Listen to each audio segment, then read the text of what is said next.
When did seeing something you shouldn't make you complicit? Sometimes you see something you really shouldn't and then you're stuck. You're stuck with the knowledge and with the sudden uncomfortable understanding that you're complicit just by knowing, just by existing in the same air. And then comes the truly nasty part, the choice. Do you speak up and shatter the fragile peace, or do you swallow it, let it fester, and watch things unravel in silence?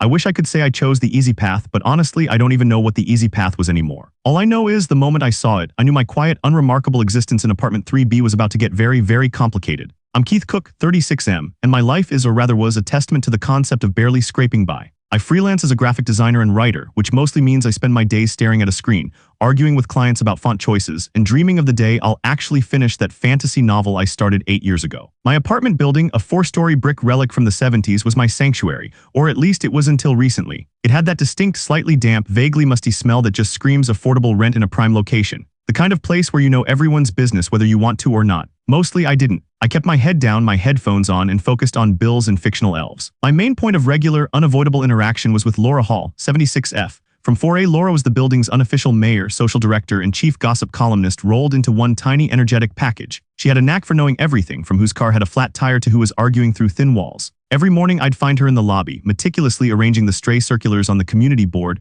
or tidying up the perpetually dusty fake plant. "Morning, Keith," she'd chirp, her voice surprisingly strong for someone her age, usually followed by a pointed question about my latest client woes or worse, my lack of a significant other. "Still working on those pictures?" she'd ask, never quite remembering what I actually did. "You should really get out more, it's not healthy, all that indoor time." I'd just nod and mumble something noncommittal, already halfway to the elevator. She meant well, I knew. She just had an almost pathological need to connect, to belong, and to ensure everyone else was also connecting and belonging, preferably on her terms. Then there was Adam Moore, 28M in 2B, directly below me. Adam was the building's phantom. I'd lived there for 3 years and could count on one hand the number of times I'd actually seen him. He worked nights, I assumed, or maybe he was a professional hermit. The only proof of his existence was the faint thrum of bass from his apartment late at night, never loud enough to complain about, but just present enough to confirm a pulse. He kept to himself, never making eye contact in the hall, always seeming to shrink into his hoodie. The few times I'd tried a polite morning or afternoon, he'd just grunt or offer a barely perceptible nod, making it clear he wasn't interested in neighborly chit-chat. I figured he just valued his privacy, and frankly, I respected that. It made my own isolation feel less like a personal failing and more like a shared, valid lifestyle choice. My main source of unavoidable, ongoing drama, however, came from 2A, the apartment next to Adam's. That's where Rebecca Rivera, 20F, lived with her younger sister, Gloria Wright, 20F. Rebecca was the quiet one, the one who always looked a little tired, a little stressed. She worked at the coffee shop downstairs, the one with the perpetually sticky floors and the too loud indie music. I'd often see her leaving in the pre-dawn hours, a worn backpack slung over her shoulder, her face pale. She always had a kind, if weary, smile for me. "Morning, Keith," she'd say, her voice soft, and I always felt a pang of something akin to sympathy.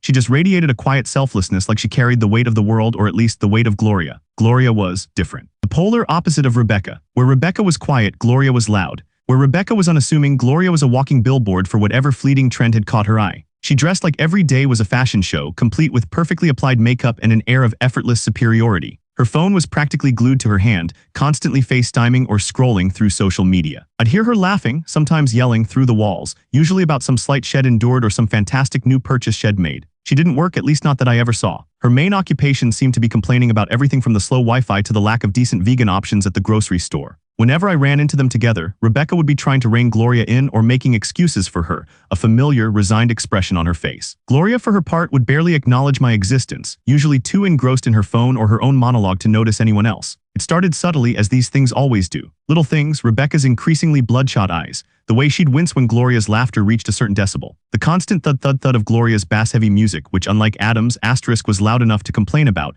but Rebecca always seemed to manage to turn it down before I got too annoyed. I knew Rebecca was paying the rent, something Laura had helpfully informed me of one afternoon while I was retrieving my mail. "Poor dear," Laura had clucked, shaking her head. "Working 2 jobs and that sister of hers, well, she just floats through life, doesn't she? Rebecca's too good for her own good, always putting everyone else first." I remember thinking at the time that Laura was probably right.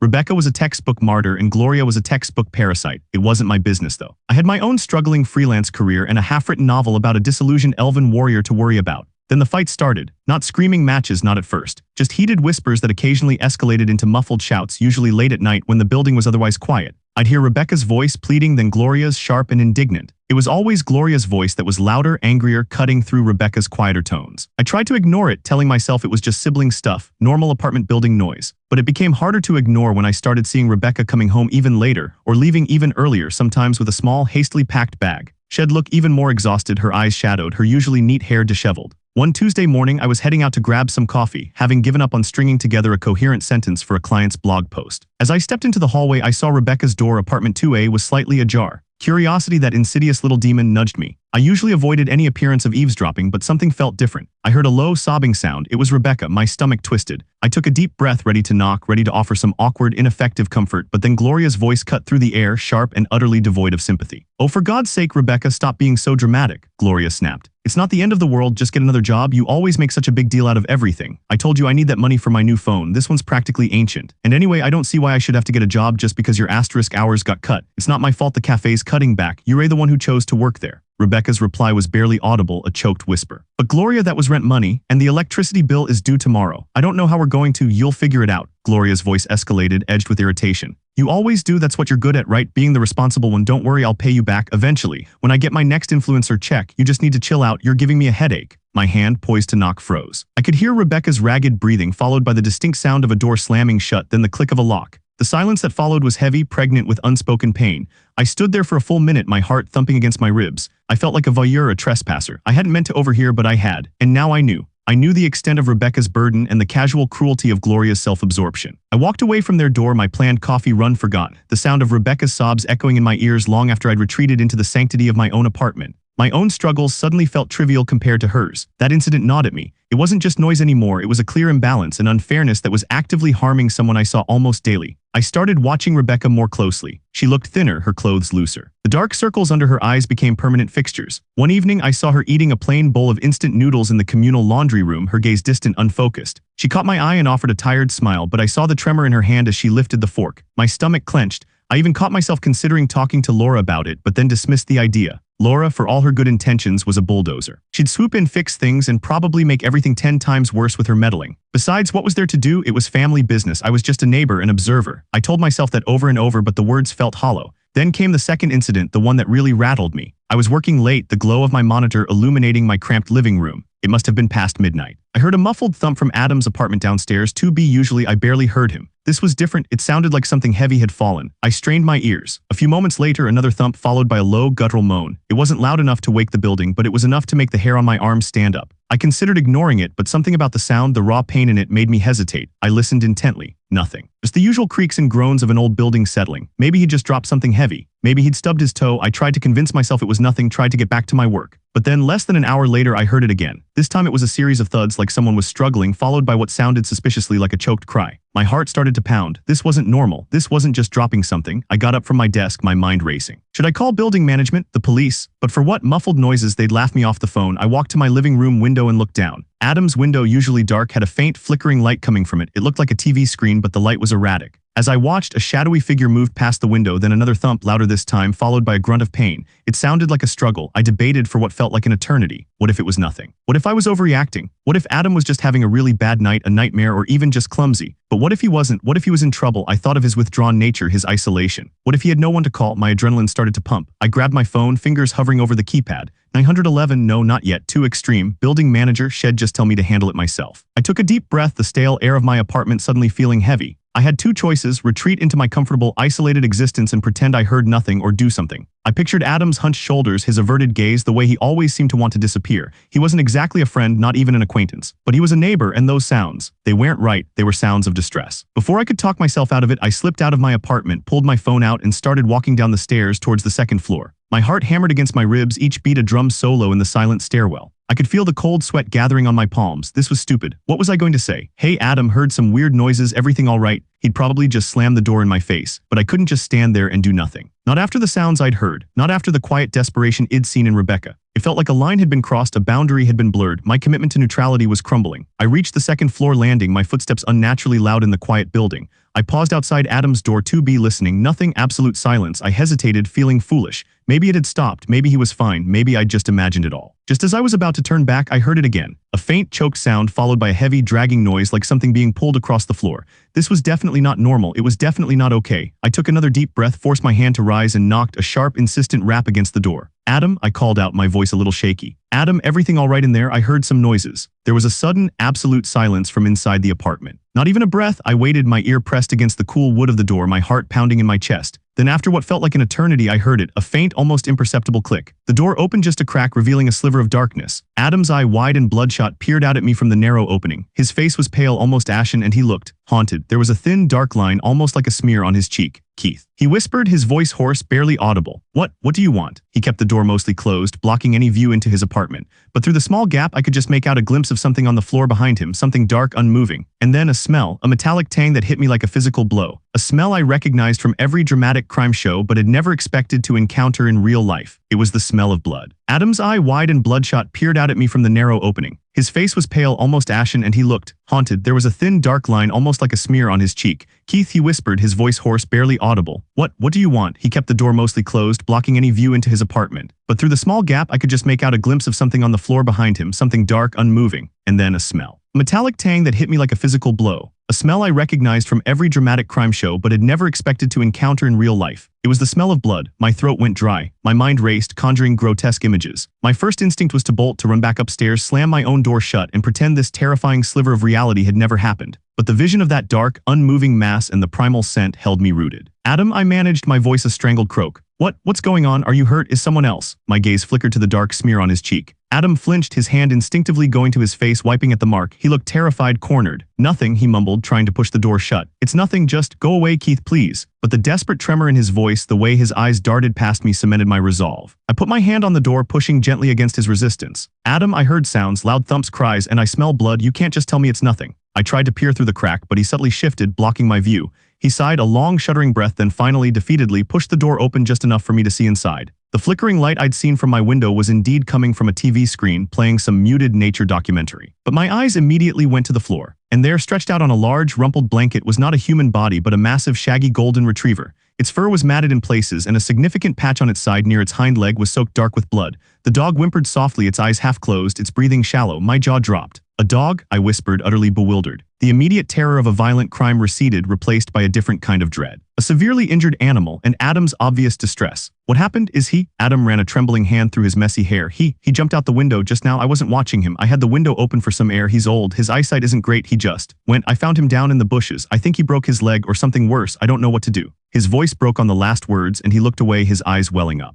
The aloof, phantom neighbor was suddenly just a scared kid. Oh my God, Adam. I stepped into the apartment without thinking. The air was thick with the metallic smell and the faint, dusty scent of old pet fur. Why didn't you call someone, a vet, an emergency clinic? He finally met my gaze, his eyes red-rimmed. I don't have a car, and I don't have much money, not for this kind of emergency. I've been trying to stop the bleeding. He's been my dog since I was a kid. He's all I have left. He sank to his knees beside the dog, gently stroking its head. The faint thrum of bass I sometimes heard from his apartment. Maybe it wasn't just music. Maybe it was some kind of white noise for the dog, or just a constant presence for him. The dog, a beautiful old boy with intelligent, suffering eyes, gave a weak lick to Adam's hand. The thumps Id heard, the moans, were Adam trying to lift and move his heavy dog. Choked cries, the dragging sound, his desperate efforts to bring his best friend back inside. My earlier assumptions about him being a hermit, a loner, suddenly felt painfully reductive. He wasn't avoiding people, he was just intensely private and clearly deeply attached to this animal. His isolation, I realized, wasn't a choice. It was a consequence of a deeper fear, a lack of resources, and perhaps a lifetime of carrying burdens alone. All right, I said, a surprising calm settling over me. The freelance graphic designer, accustomed to solving client problems, albeit font-related ones, found himself faced with a real, tangible crisis. We can't just let him bleed out. Do you have any clean towels, something to put pressure on it? Adam nodded mutely, gesturing towards a linen closet.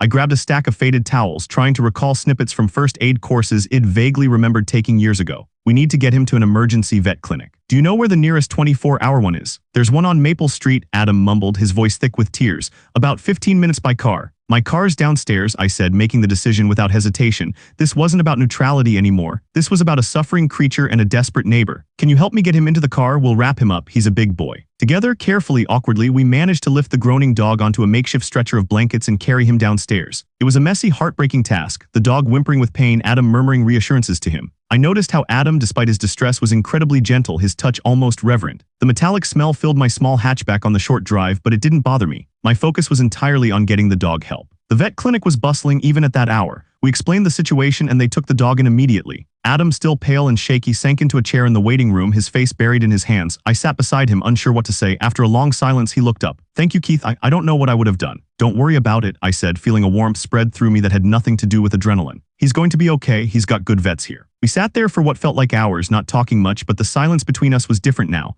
It was no longer the silence of polite avoidance but of shared, anxious anticipation. We were two strangers suddenly bound by a crisis. The dog, whose name was Barnaby, survived. He had a broken leg and some internal bruising, but he would recover. The vet bill, however, was astronomical. Adam looked devastated when they told him. "I can't pay that," he whispered, his face paling even further. I can't." Before I could think, I heard myself say, "Don't worry about it, we'll figure something out. We can set up a payment plan, or maybe there are some charities that help with emergency vet bills." A lie mostly. I didn't know anything about vet charities, but I couldn't just leave him to face this alone. I was already involved. My quiet, unremarkable existence had definitely been complicated. But in a strange way, it also felt more real. 2 weeks later, life in apartment 3B was still complicated, but the complications had taken on a different texture. Barnaby was back in 2B, limping around on a splinted leg, and Adam had opened up just a little. He'd apologized profusely for the initial deception and the late-night disturbance, explaining how embarrassed he was about his financial struggles. He worked as a night cleaner for a corporate office building downtown, barely making ends meet, and his off hours were mostly spent caring for Barnaby, who had health issues even before the fall. The thrumming bass, it was his white noise machine to help Barnaby sleep through the city sounds. My perception of him as a mysterious phantom had completely dissolved,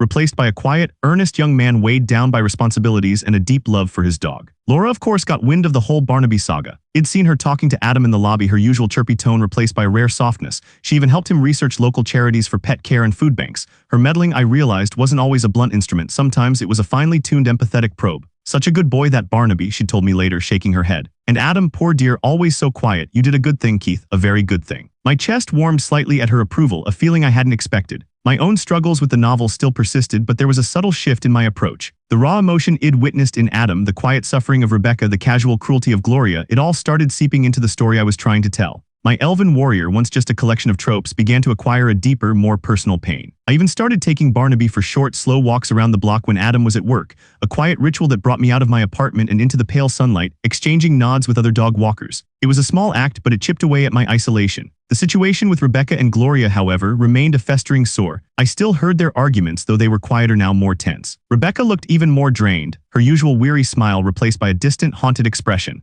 I saw her coming home with fewer groceries, and the instant noodle dinners in the laundry room became more frequent. Gloria, meanwhile, seemed oblivious, still strutting around in new clothes, her phone perpetually attached to her ear. The casual cruelty of Gloria's self-absorption was even more stark after seeing Adam's vulnerability. One afternoon, I saw Rebecca in the lobby, her hand shaking as she fumbled with her keys. She dropped them and they clattered loudly on the tile floor. As she bent to pick them up, her face contorted in a grimace of pain. I saw a large, angry bruise forming on her arm just above the elbow, barely hidden by her sleeve. It was clearly fresh. My blood ran cold. This wasn't just financial exploitation anymore. This was something darker. Gloria's voice drifted down from their apartment, shrill and demanding. "Rebecca, did you get the delivery? My new sneakers are supposed to be here." Rebecca flinched, quickly pulling her sleeve down to cover the bruise. She managed a weak, embarrassed smile at me. "Sorry," she whispered, her voice barely audible. "Just a clumsy accident." I knew it wasn't. My mind reeled. Gloria, had she done this? The thought sickened me. I had dismissed Gloria as merely self-centered and demanding. Now a more sinister possibility loomed. My neutrality, already fragile, shattered completely. I couldn't just observe this. This was a young woman suffering, clearly in distress and being actively harmed.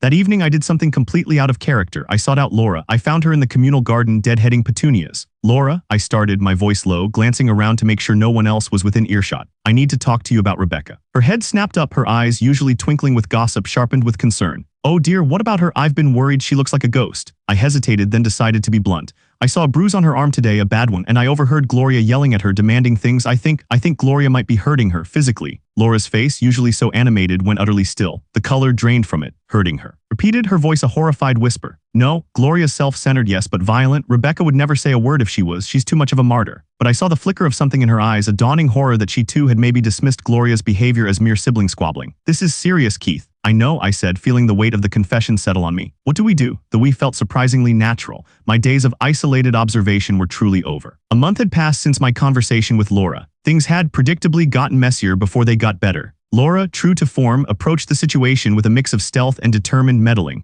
She didn't confront Gloria directly, knowing that would only make Rebecca withdraw further. Instead, she started casually showing up in the laundry room when Rebecca was there, offering extra portions of her home-cooked meals, always making sure to include enough for two, as if she expected Gloria to also partake. She'd talk to Rebecca gently about the importance of self-care, about needing help, about how it's okay to ask for things. She even roped me in, suggesting I offer Rebecca some of my old graphic design books, claiming I was cleaning out my clutter. It was a flimsy excuse, but Rebecca, ever polite, accepted. Through these small, carefully orchestrated interactions, Rebecca slowly, painstakingly began to crack. One evening, after I'd given her a particularly thick textbook on typography, she looked at me, her eyes brimming with tears. I just don't know what to do, she confessed, her voice barely a whisper. She took my savings, all of it, for a trip with her new boyfriend, and when I tried to say no, she just gets so angry. She says I'm ruining her life, she says I'm selfish. It broke my heart to hear it. Rebecca, I said, my voice as gentle as I could make it. She's not being fair to you, this isn't normal, you deserve so much more than this. She shook her head, tears streaming down her face. She's my sister, I promised our mom I'd look after her, I thought if I gave her what she wanted, she'd be happy, she'd be okay. This was the core of Rebecca's martyrdom. She wasn't just being exploited,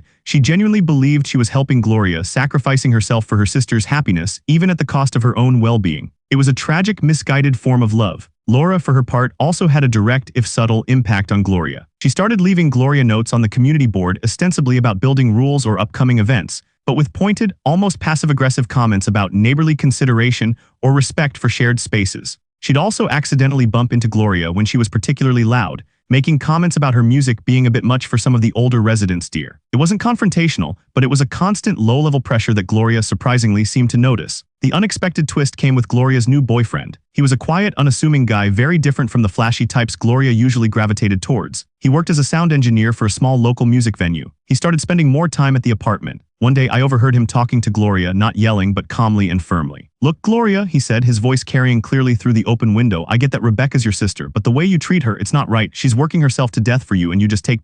That's not cool. I can't be around that." It was a turning point. Gloria, for all her self-absorption, seemed genuinely rattled by his words. He was the first person in her life outside of Rebecca's quiet pleas to truly call her out, and she seemed to value his opinion. That same week, Rebecca came home looking shocked and told Laura and me that Gloria had actually applied for a part-time job helping out with social media for a local boutique. She said her boyfriend convinced her, Rebecca whispered, still disbelieving. Said she needed to contribute if she wanted to keep him around. It was a mercenary motivation perhaps, but it was a start. The conflict wasn't magically resolved, but a crack had appeared in Gloria's impenetrable shell. As for me, my novel was actually gaining momentum. The quiet, observational aspect of my life had been shattered, and in its place, a richer, more complex understanding of human nature had begun to grow. My protagonist, once a brooding stereotype, now grappled with moral dilemmas, the weight of responsibility, and the surprising rewards of helping others, even when it's inconvenient. I was even able to offer Adam some pro bono design work for a side project he was trying to get off the ground, a small online store selling vintage video games. It wasn't a handout, it was a trade, an exchange that built genuine camaraderie. One evening I found myself in the lobby, not hurrying through, but actually stopping to examine Laura's latest arrangement of flyers on the community board.